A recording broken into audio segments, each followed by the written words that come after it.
ఓం శాంతి.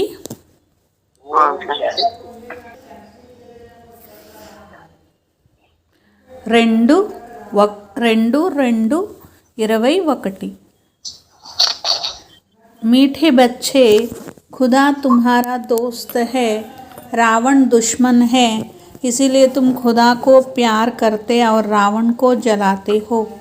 బాబా చెప్తున్నారు, మధురమైన పిల్లలు, ఖుదా అంటే భగవంతుడు మీకు స్నేహితుడు, దోస్త్ ఉన్నారు, రావణుడు శత్రువు ఉన్నారు. కాబట్టి మీరు భగవంతుడినేమో ప్రేమిస్తారు, రావణాసురుడినేమో తగలబెడతారు. ప్రశ్న, किन बच्चों को अनेकों के आशीर्वाद स्वतः मिलती है? ఏ పిల్లలకు అనేకుల ఆశీర్వాదాలు స్వతహాగా లభిస్తాయి అని. ఆన్సర్, जो बच्चे याद में रह स्वयं भी पवित्र रह बनते हैं और दूसरों को भी आप समान बनाते हैं. ఎవరైతే జ్ఞాపకంలో ఉంటారో, పవిత్రంగా ఉంటూ ఇతరుల్ని కూడా తన సమానంగా చేస్తారో వారికి అనేక మంది ఆశీర్వాదాలు లభిస్తాయి, ఉన్నతమైన పదవి లభిస్తుంది. బాబా పిల్లల్ని, బాబా बच्चों को श्रेष्ठ बनने की एक ही श्रीमत देते हैं. బాబా పిల్లలకు శ్రేష్టంగా అవ్వమని ఒక్కటే శ్రీమతాన్ని ఇస్తున్నారు. బచ్చే కిసీ భీ దేహదారి కో యాద్ నా కర్ ముఝే యాద్ కరో.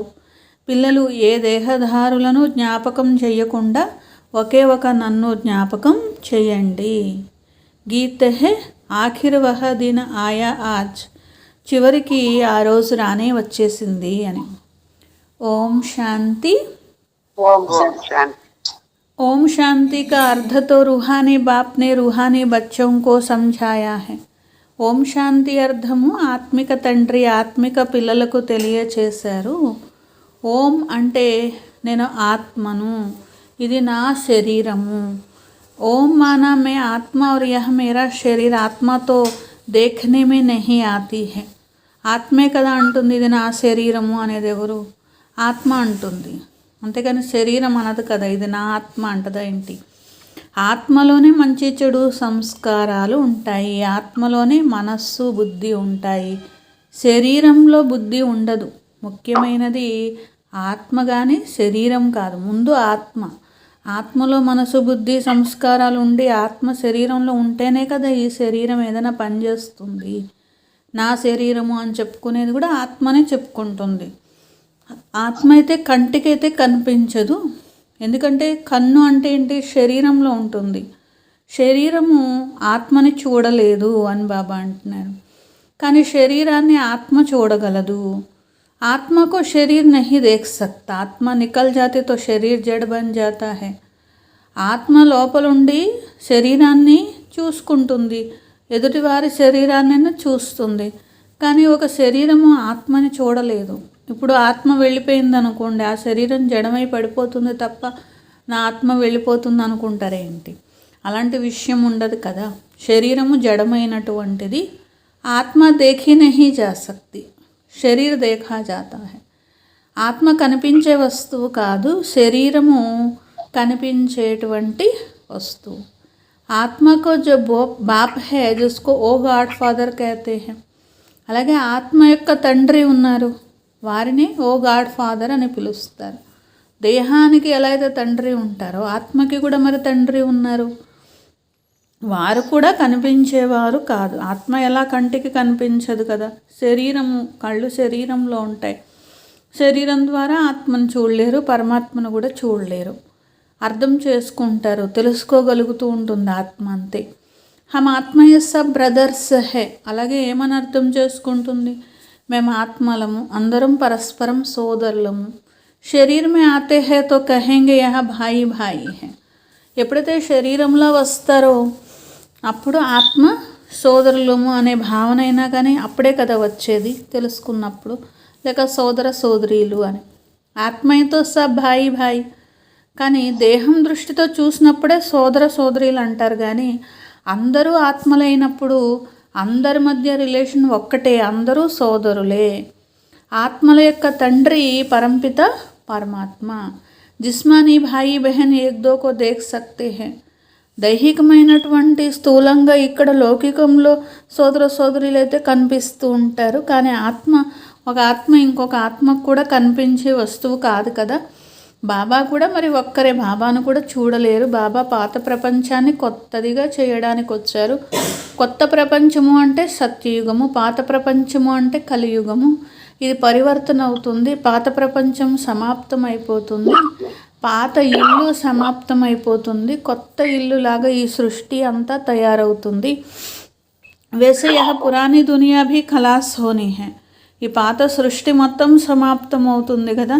सतयुग के बाद फिर त्रेता द्वापर कलयुग फिर सतयुग आना जरूर है. ఈ సత్యుగం తర్వాత మళ్ళీ త్రేతా ద్వాపర కలియుగాలు మళ్ళీ సత్యుగము అన్నీ రిపీట్ అవ్వాల్సిందే కదా. ఇదే సృష్టి చరిత్ర భూగోళము అంటే. సత్యుగంలో ఉండేది దేవీ దేవతల రాజ్యం, సూర్యవంశీ చంద్రవంశీ, లక్ష్మీనారాయణల యొక్క డినైస్టీ ఉంటుంది. తర్వాత రామ్ సీత యొక్క రాజ్యము. ద్వాపర కలియుగాల్లో అనేక ధర్మాలు వస్తాయి, వాళ్ళు రాజ్యం చేస్తారు. దేవతా ధర్మం మీద మాత్రం ఎవరు రాజ్యం చెయ్యరు కదా. వేరే వేరే ధర్మాలు ఉన్నాయనుకోండి, వాళ్ళే రాజ్యం చేస్తారు, కానీ దేవతా ధర్మమే ఉండదు. దేవతా ధర్మం అని ఎప్పటి వరకు అంటారు? పవిత్రంగా ఉన్నంత వరకు. అపవిత్రంగా అయిపోయినప్పుడు ఇంకా దేవతా ధర్మం కూడా అవ్వదు కదా. మరి వేరే వేరే ధర్మాల్లోకి కన్వర్ట్ అయిపోయారు, రావణ రాజ్యంగా అయిపోయారు. మేము దేవతలమని కూడా చెప్పుకోరు కదా. రావణాసురుడిని మళ్ళీ ప్రతి సంవత్సరం కూడా తగలపెడుతూ ఉంటారు, అయినా ఏమీ తగలబడడు. మళ్ళీ మళ్ళీ వీళ్ళు తగలబెడుతూనే ఉంటారు, బొమ్మనే కదా తగలబెట్టేది. అందుకని ఆ రావణాసురుడు తగలబడట్లేదు అనమాట. ఇదే ఆచారం వస్తూనే ఉంది. భారతదేశం యొక్క నెంబర్ 1 శత్రువు ఎవరో తెలుసా? ఇంత గొప్ప భారతదేశాన్ని ఇలా తయారు చేసింది నెంబర్ 1 శత్రువు రావణుడు. మరి ఇలా ఉన్న భారతదేశాన్ని అంత ఉన్నతంగా చేసేవారు పరమాత్ముడు. నెంబర్ 1 స్నేహితుడు ఎవరు? ఖుదా ఉన్నారు, సుఖాన్ని ఇచ్చేటువంటి వారు ఉన్నారు. కాబట్టి బాబా ఈ సమయంలో వచ్చి అందరికీ కూడా సుఖాన్ని ఇస్తున్నారు. ఖుదా దోస్త్ అని అంటారు కదా. खुदा को दोस्त कहते हैं. इस पर एक कहानी भी है. तो खुदा है दोस्त, రావణ है दुश्मन. ఖుదా దోస్త్ అంటూ ఉంటారు కదా. మరి రావణుడేమో శత్రువు ఉన్నారు. तो यह है दुश्मन. तुम जानते हो अभी हम यह बन रहे हैं. 10 शीश वाला रावण बनाई उनको वर्ष वर्ष जलाते हैं. భగవంతుడిని ఎప్పుడు కూడా కాల్చడం అనేది జరగదు కదా. రావణాసురుడి బొమ్మనే తగలబెడతారు కదా. ఇది 10 తలలున్న శత్రువుగా చూపించారు. ప్రతి సంవత్సరం తగలబెడుతూ ఉంటారు. గాంధీజీ కూడా రామరాజ్యం కావాలన్నారు అని అంటూ ఉంటారు కదా. రామరాజ్యము అంటే సుఖం యొక్క ప్రపంచం, రావణరాజ్యము అంటే దుఃఖం యొక్క ప్రపంచము. బాబా పతిత నుండి పావనంగా చేస్తున్నారు. శివ్ బాబా అంటారు, బ్రహ్మ అని దాదా అని అంటారు కదా. यह जिसको एडम भी कहा जाता उनको ग्रेट ग्रेट ग्रैंडफादर कहा जाता. मनुष्य सृष्टि के ప్రజాపిత హువా. ప్రజాపిత బ్రహ్మ ద్వారా బ్రాహ్మణ్ రచే. మనుష్య సృష్టి యొక్క ప్రజాపిత ఉన్నారు కదా. ప్రజాపిత బ్రహ్మ ద్వారా బ్రాహ్మణుల యొక్క రచన అనేది జరిగింది. మరి దేవతలుగా మరి వారే కావడం అనేది జరుగుతుంది. దేవతా క్షత్రియ వైశ్య శూద్ర వర్ణాల్లో తిరుగుతారు. తో యహ హై సాకార్ బాబా. ఇక్కడ ఉన్నవారు బ్రహ్మ బాబా అంటే సాకార తండ్రి, సాకార బాబా అని అనడం జరుగుతుంది. మరి నిరాకార బాబా కూడా ఉన్నారు కదా. శివబాబా నిరాకార బాబా, బ్రహ్మా బాబా సాకార బాబా కనిపిస్తూ ఉన్నారు కదా. బ్రహ్మా బాబా గాయాభిజాత ప్రజాపిత బ్రహ్మ ద్వారా మనుష్య సృష్టి రచితే హే. ప్రజాపిత బ్రహ్మ ద్వారా కొత్త సృష్టి అనేది రచింపబడుతుంది. ఇదైతే పాత సృష్టి ఉన్నది కదా అని బాబా అంటున్నారు. తుమ్హారి రావణ రాజ్య సే అసురీ రాజ్య సే తుమ్ జా రహే హో, ఖతం హో జాయేగా. ఇది అసురీ రాజ్యము, ఇది సమాప్తమైపోతుంది, ఇక్కడ నుండి వెళ్ళిపోతారు. మహాభారత యుద్ధం జరుగుతుంది కదా. సత్యుగ్ మే ఉస్ రావణ్ దుష్మన్ కో కోయి జలాయింగే హీ నహీ. సత్యుగం వచ్చిందనుకోండి, రావణుడు శత్రువుని ఎవరు తగలబెట్టరు, అక్కడ ఉండనే ఉండరు కదా, దుఃఖమే ఇవ్వడు కదా. ऐसा नहीं जिसके पास पैसे बहुत है बड़े बड़े महल है वह स्वर्ग में है. ఎప్పుడు కూడా చాలా డబ్బు ఉన్నది, మాకు అన్ని కావాల్సిన వస్తువులన్నీ ఉన్నాయి, ఇదే స్వర్గము అని అనుకోకండి. స్వర్గం అంటే ఎట్లా ఉంటుందా ఏంటి? అసలు ఈ ప్రపంచాన్ని స్వర్గము అనే అర్హత లేదు కదా. అందుకనే బాబా అర్థం చేయిస్తున్నారు. ఒకవేళ ఎన్ని కోట్లైనా ఎవరి దగ్గరైనా ఉండనివ్వండి, మరి కొద్దిసేపట్లో మట్టిలో కలిసిపోతాయి అవన్నీ కూడా. కొత్త ప్రపంచంలో అన్నీ కూడా గనులు లభిస్తాయి. మెహల్ మొదలైనటువంటివన్నీ మీరు తయారు చేసుకుంటారు. తో యహ పురాణి దునియా, దీన్ని పాత ప్రపంచము అంటారు, దీన్ని స్వర్గం అనరు. ఎన్ని కోట్లు ఉన్నా అవన్నీ నోట్లే కదా, అన్నీ సమాప్తమైపోతాయి అని బాబా అంటున్నారు. అంటే మట్టిలో కలిసిపోతాయి అని చెప్పి. అదే సత్యుగం యొక్క సంపదలు ఉన్నాయనుకోండి, మట్టిలో కలిసిపోవు కదా, అనేక జన్మల వరకు తోడొస్తాయి కదా.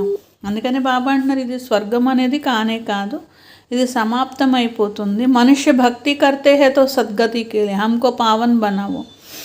మనుషులు భక్తి చేస్తూ ఉంటారు, సద్గతి పొందాలి, పావనంగా అవ్వాలి అని చెప్పి భగవంతుడా మాకు సద్గతిని ఇవ్వండి, పావనంగా చెయ్యండి అని అంటూ ఉంటారు.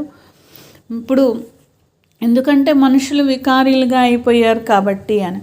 విశేషకో పతిత్ కహా జాతా సత్యుగ్ మే హై హీ వైస్లెస్ సంపూర్ణ నిర్వికారి. సత్యుగంలో ఉన్నదే సంపూర్ణ నిర్వికారి, వైస్లెస్ అంటారు, ఎలాంటి వికారాలు లేనివారు అని. జన్మ కూడా యోగ బలం ద్వారానే జరుగుతుంది. వికారాలే ఉండవు అక్కడ, దేహాభిమానమే ఉండదు, కామం ఉండదు, క్రోధం ఉండదు, 5 వికారాలే ఉండవు. అక్కడ రావణాసురుణ్ణి ఎవ్వరూ తగలబెట్టే విషయం కూడా ఉండదు. ఇది ఉన్నదే రావణ రాజ్యం, దుఃఖాలు అనుభవిస్తున్నారు కట్టే కదా రావణాసురుణ్ణి తగలబెడుతూ ఉంటారు. మీరు ఇప్పుడు పవిత్రంగా తయారు కండి అని బాబా అంటారు. పతి దునియా ఖతం హోనీ హే, ఇది పత్త ప్రపంచం పోవాలి కదా, ఎందుకంటే శ్రీమతం పైన మీరు పవిత్రము అవుతున్నారు, పవిత్ర ప్రపంచం కూడా కావాలి కాబట్టి శ్రీమతంతోనే, అంటే బాబా ఇచ్చిన మతం మీద నడిచి విశ్వానికి యజమానిగా అయ్యే వారసత్వాన్ని పొందుతున్నారు. ఇది రావణరాజ్యం సమాప్తం అయ్యేదే ఉన్నది, సత్యుగి రామరాజ్యం స్థాపన అవుతున్నది. బహుత్ థోడే మనుష్య హే, అక్కడ చాలా కొద్ది మంది మనుషులు ఉంటారు. ఉన్నదే దైవీ ప్రపంచం కదా. ఈ రావణ రాజ్యంలో కూడా ఢిల్లీనే క్యాపిటల్, అక్కడ కూడా సింహాసనం ఢిల్లీలోనే ఉంటుంది, కానీ పేరు మాత్రం వేరుగా ఉంటుంది అని. రామరాజ్యంలో వజ్ర వైడూర్యాల యొక్క మెహల్స్ ఉంటాయి, కానీ ఇక్కడ ఒక్కటి కూడా లేదు కదా. అపారమైన సుఖం అనేది ఉంటుంది. అంటే ఇక్కడ ఒకవేళ ఎంతైనా చాలా ధనం ఉన్న వాళ్ళు ఉన్నారనుకోండి, వాళ్ళు ఏమైనా వజ్ర వైడూర్యాల మెహల్ కట్టుకుంటారేంటి, అలాంటి విషయం ఏమీ కూడా లేనే లేదనమాట. అభి బాప్ కేతే హే తుమ్కో విశ్వకా రాజ్య గవాయా, మీరు విశ్వరాజ్యమే పోగొట్టుకున్నారు, నేను మళ్ళీ మీకు ఇస్తున్నాను, మీరు ఇప్పుడు నా మతం పైన నడవండి, శ్రేష్టంగా తయారవ్వాలి. సిర్ఫ్ ముఝే యాద్ కరో और किसी దేహదారీ కో యాద్ నా కరో, కేవలము నన్ను జ్ఞాపకం చెయ్యండి, ఏ దేహదారులను జ్ఞాపకం చెయ్యొద్దు. స్వయాన్ని ఆత్మగా భావించి నన్ను జ్ఞాపకం చెయ్యండి. తమో ప్రధానం నుండి సతో ప్రధానంగా అవుతారు, మీరు నా వద్దకే చేరుకుంటారు అని బాబా అంటారు. బాబా పరంధామంలో ఉన్నారు, పిల్లలు బాబా వద్దకు చేరుకోవాలి. బాబా వద్దకు చేరుకున్నాయి అనుకోండి ఆత్మలన్నీ, అప్పుడు ఎలా ఉంటాయి, బాబా మెడలో హారంలాగా అవుతారు కదా. అందరు ఆత్మలు కూడా బాబా మెడలో హారంలాగా ఉంటారు. सतयुग में महाराजा महारानी बनते उन्हों की फिर सारी माला है नंबरवार गद्दी पर बैठते हैं. ఎవరైతే ఇట్లాగా మాలలాగా అవుతారో పరంధామానికి వెళ్తారో తర్వాత మళ్ళీ క్రిందికి వస్తారో ఆ తర్వాత మరి బ్రహ్మ సరస్వతి నెక్స్ట్ ఒక్కొక్కరు వస్తూ ఉంటారు. సత్యుగ రాజ్యం మహారాజా మహారాణిగా అవుతూ ఉంటారు. तो यह फिर सारी माला है जो नंबरवार गद्दी पर बैठते हैं. ఇక్కడ నుండి ఈ మాల స్టార్ట్ అవుతుంది. మొత్తం అందరూ కూడా సింహాసనం ఎక్కుతూ ఉంటారు, ఒక్కొక్కరి తర్వాత ఒక్కరు వస్తారు. तो मैं इस भारत को इन ब्रह्मा सरस्वती और ब्राह्मणों द्वारा स्वर्ग बनाता हूँ. నేను ఈ భారతదేశాన్ని బ్రహ్మ సరస్వతి మరియు బ్రాహ్మణుల ద్వారా స్వర్గంగా చేస్తాను. जो मेहनत करते हैं उन्हों के ही फिर यादगार बनते हैं. ఎవరైతే శ్రమ పడతారో వారికే యాద్గార్ అనేది తయారవుతుంది. రుద్రమాల మరలా విష్ణు యొక్క మాలగా అవుతుంది. रुद्रमाला है आत्माओं की और विष्णु माला है और विष्णु की माला. तो यह रुद्रमाला आत्माओं की और विष्णु की माला मनुष्यों की. రుద్రమాల అంటే ఏంటి, బాబా మెడలో హారంగా అవ్వడం అంటే ఆత్మల యొక్క మాల అని. విష్ణుమాల అంటే ఈ సృష్టిపైన ఉన్నటువంటి దేవతలు మనుషులే కదా, వాళ్ళు కూడా దేవతల యొక్క ఆ యొక్క మనుషుల మాల అని. ఆత్మలంటే నివాస స్థానం నిరాకార పరంధామము అని. బ్రహ్మాండము అంటారు, నిరాకార లోకం అంటారు, పరంధామం అంటారు. అంతే తప్ప బ్రహ్మాండము అన్నారు కదా అని అదేమన్నా అండాకారంలో ఉంటుంది అని కాదు. వాస్తవానికి ఆత్మేమి అండాకారంలో ఉండదు. ఆత్మ బిందువులాగానే ఉంటుంది, కానీ అండాకారం కాదు కదా. ఇవి కూడా మీకు ఇప్పుడు అర్థమవుతున్నాయి. బాబాతో పాటు మేమందరము ఆత్మలము, ముక్తిధామంలో ఉండేటువంటి వారము. మనుష్య సబ్ చాతే ముక్తిధామ్ మే జాయే. మనుషులు అంటారు ముక్తిధామానికి వెళ్ళాలి, ముక్తి పొందాలని కోరుకుంటున్నాము అంటారు. పరంతు వాపస్ కోయి ఏక్ భీ నహీ జా సక్తే హై. అయితే వాళ్ళంతటా వాళ్ళు వెళ్ళిపోతారా ఏంటి, లేకపోతే ఏదైనా సాధన చేసి వెళ్ళిపోతారా ఏంటి? ఎవ్వరు ఒక్కళ్ళు కూడా వెళ్ళలేరు. అందరూ పాత్రలో రావాల్సిందే, అందరూ పాత్ర వహించాల్సిందే. లాస్ట్కి బాబా వచ్చి అందరినీ తీసుకొని వెళ్తారు. మీరు తయారయ్యే వరకు ఎవరు వెళ్ళడానికే కుదరదు అని బాబా అంటున్నారు. మీరు తయారైపోయిన తర్వాత అప్పుడు వాళ్ళందరికీ కూడా ముక్తి అనేది లభిస్తుంది. అప్పుడు ఇక సమాప్తి అంటారు. కొత్త ప్రపంచంలో మీరు రాజ్యం చేస్తారు. నంబర్ వారుగా చక్రం తిరుగుతూ ఉంటుంది. మరి పాటలో విన్నారు కదా, చివరికి ఆ రోజు వచ్చేసింది అని చెప్పి. భారతవాసీలే ఇప్పుడు నరకవాసి నుండి స్వర్గవాసిగా అవుతున్నారు.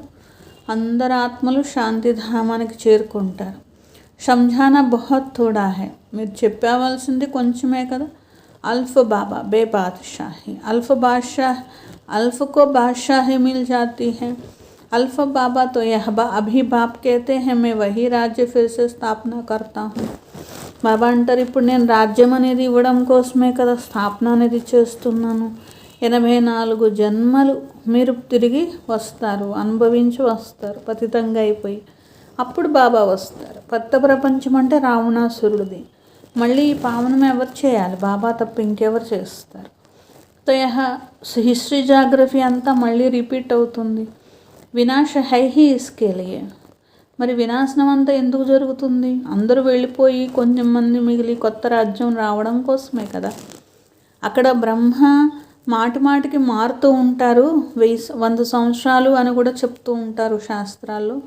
ఒక్కొక్క చోట ఒక్కొక్క రకంగా చెప్తూ ఉంటారనమాట. అట్లా కొన్ని కల్పాలు అయిపోయిన తర్వాత బ్రహ్మ మారిపోతారు అని ఇట్లా రకరకాలుగా రాస్తూ ఉంటారనమాట. యహ జో బ్రహ్మ హై జిస్మే బాప్ బేట్ వర్షా దిలాతే హై ఉన్కా భీ శరీర్ छूट जाएगा. ఇప్పుడు ఈ శరీరంలో కూర్చొని బాబా మీకు జ్ఞానం వినిపిస్తున్నారు. ఈయన కూడా ఒక రోజుకి శరీరం వదిలేస్తారు కదా, ఈ బ్రహ్మ కూడా అని బాబా అంటున్నారు. ఆత్మలకే బాబా అర్థం చేయిస్తున్నారు. ఆత్మల యొక్క తండ్రి ఉన్నారు.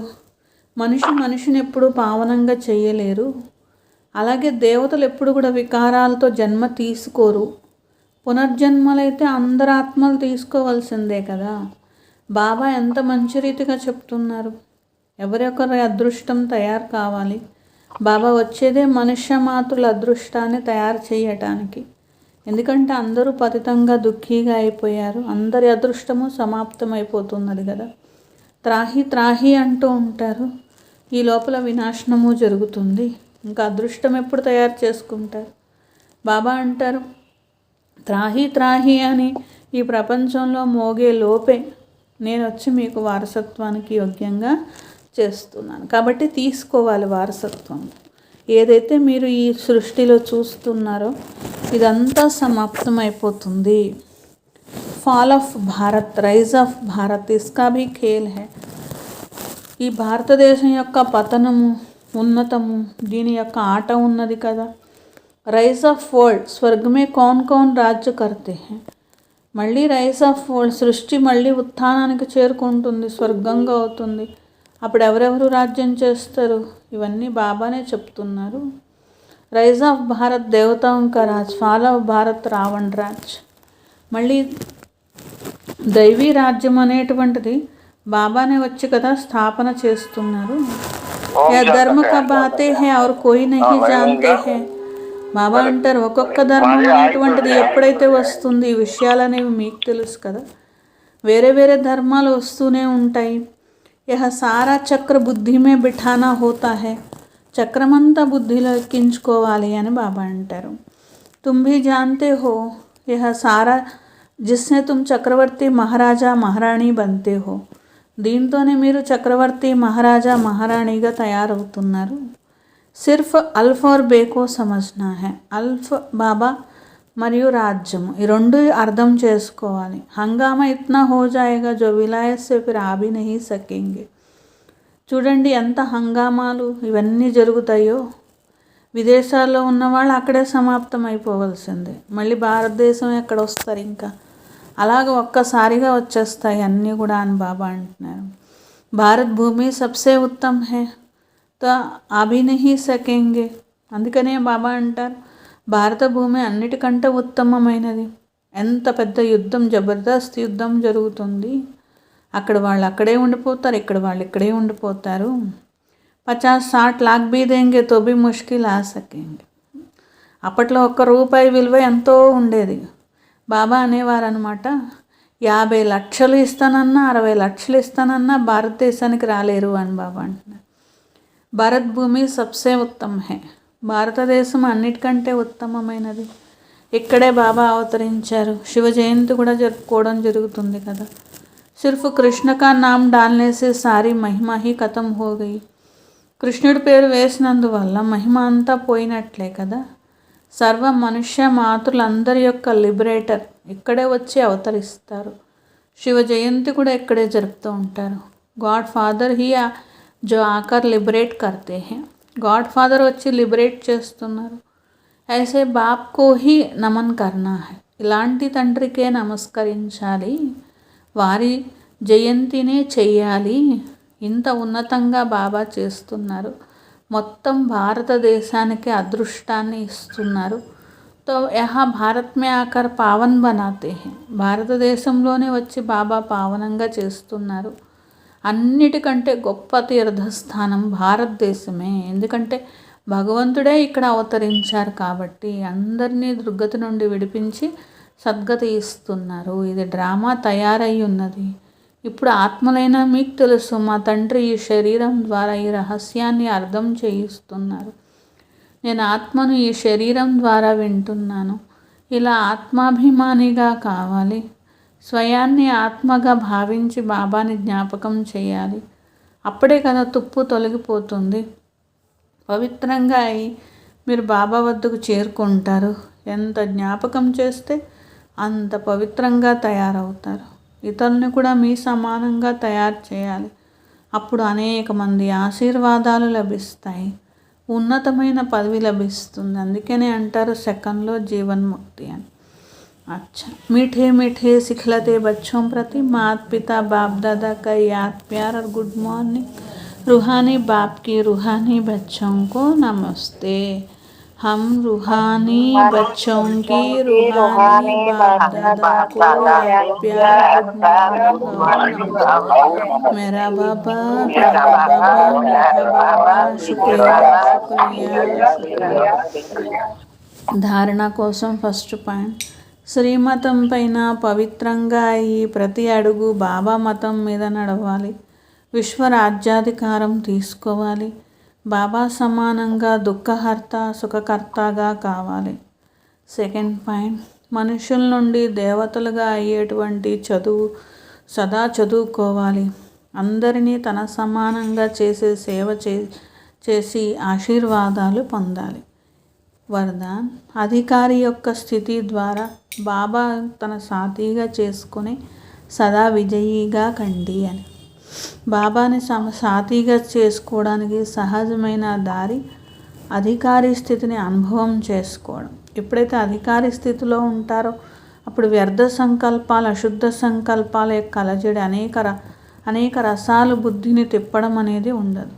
బుద్ధి యొక్క ఏకాగ్రత ద్వారా మరి ఎదుర్కొనేటువంటి, పరిశీలించేటువంటి నిర్ణయ శక్తి, ఇవన్నీ బుద్ధి ఏకాగ్రత వల్ల వస్తాయి.